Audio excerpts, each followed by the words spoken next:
Going to welcome Nick, who should be right around the corner, and bring him in so we can do a toast and get started here. Hey, buddy, good to see you. Not that I don't see you all that often or anything, you know. Ooh, what do we got here? So wood grilled salmon with a fava bean puree and herb roasted fingerling potatoes. So wood grilled salmon.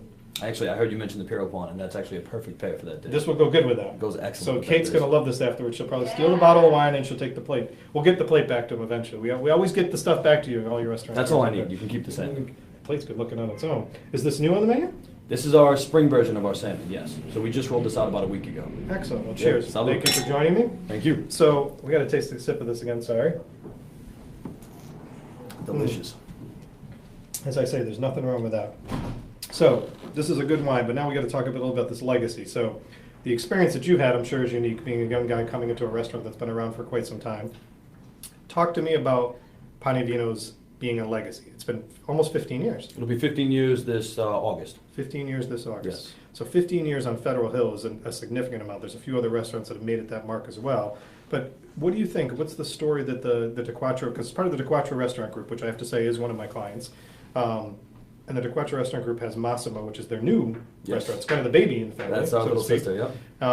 But then Pane E Vino making it 15 years, what made them come to Federal Hill? What made them have this restaurant up there? I think any authentic Italian restaurant belongs on Federal Hill, being the little Italy of Rhode Island, of Providence especially. So that's what drew Joe De Quattro there. That's what you drew there. He wanted to be in an Italian neighborhood.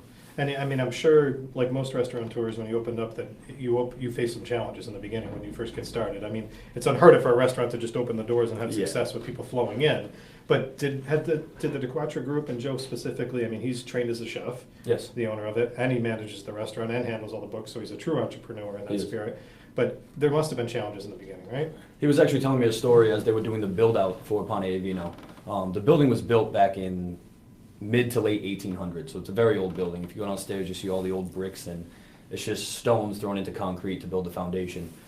The contractor went ahead and started renovating without the engineer's okay.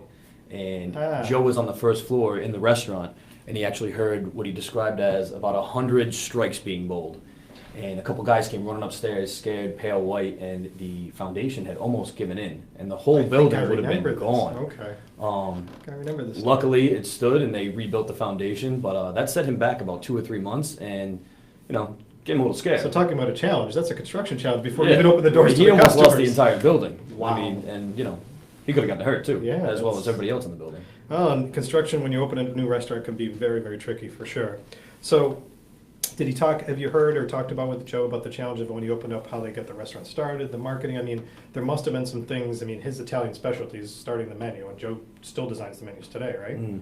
He does. He has insight on every menu, every dish that goes into not just Pane E Vino, also Massimo.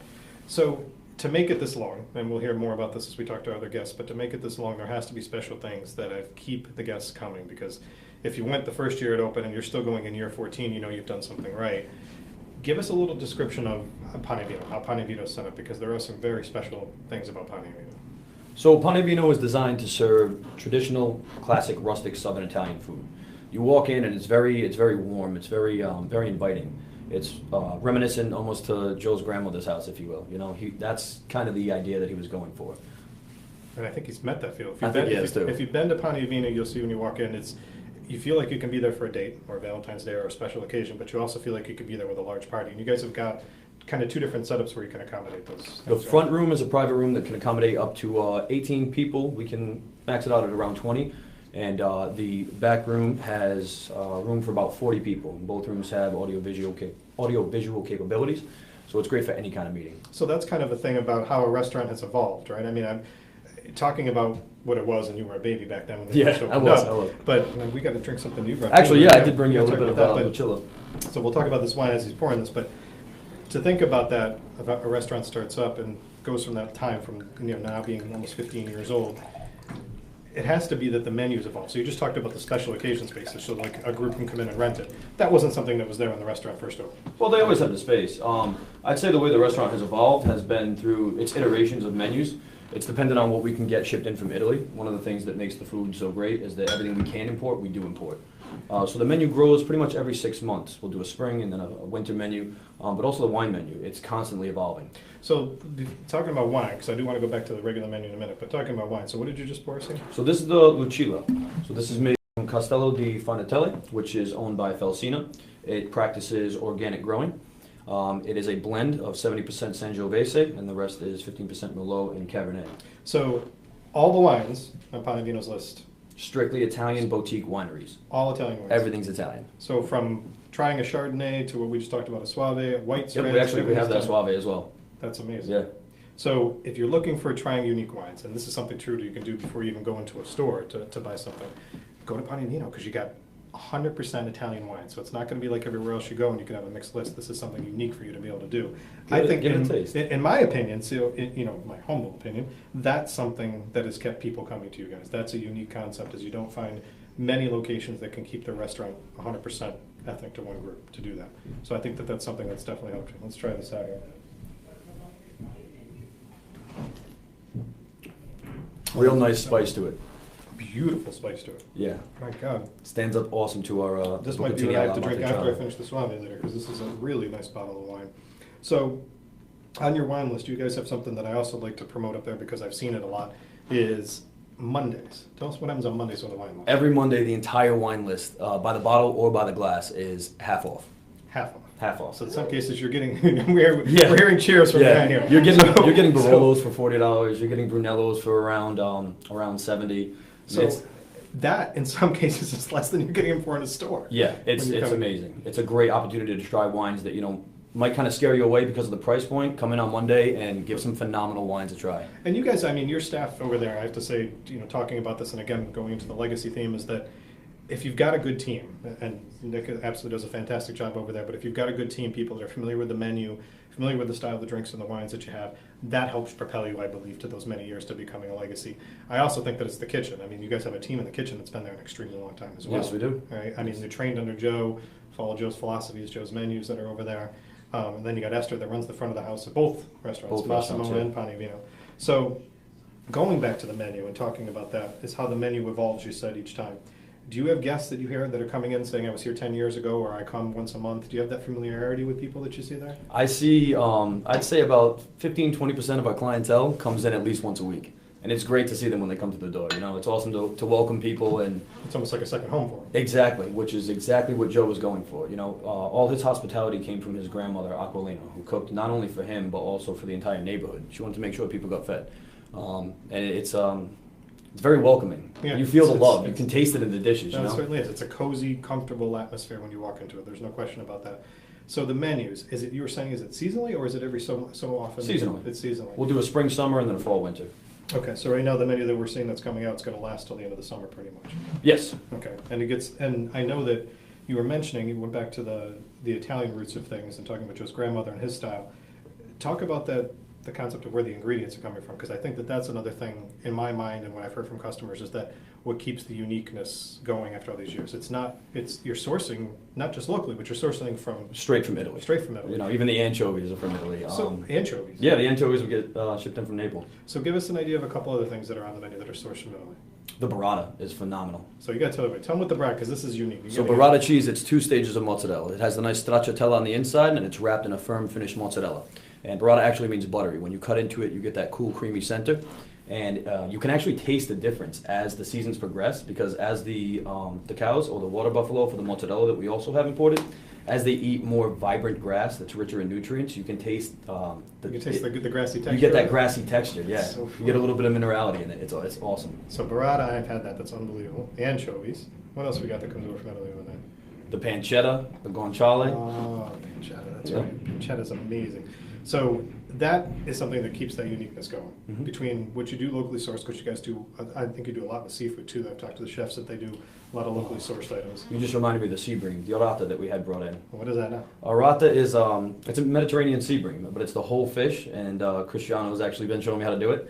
Just gets brought over tableside, and then we'll fillet it for you, and it's enough for 2. Yeah, But again, that's an example of things that we have imported. That's important. Yeah, if we can, we'll have it imported. That's amazing. So these unique things to get to 14, 50 years old, and I know that I was talking to Esther DeQuattro earlier, and we're looking forward to celebrating some big anniversary style party for both Pane E Vino will be in the summer, and Massimo actually coming up pretty soon. But these unique things, this is part of what I believe the success is making sure that there's consistency. And I think we'll hear this without my other guests throughout the segment, of a similar style to what exists out there.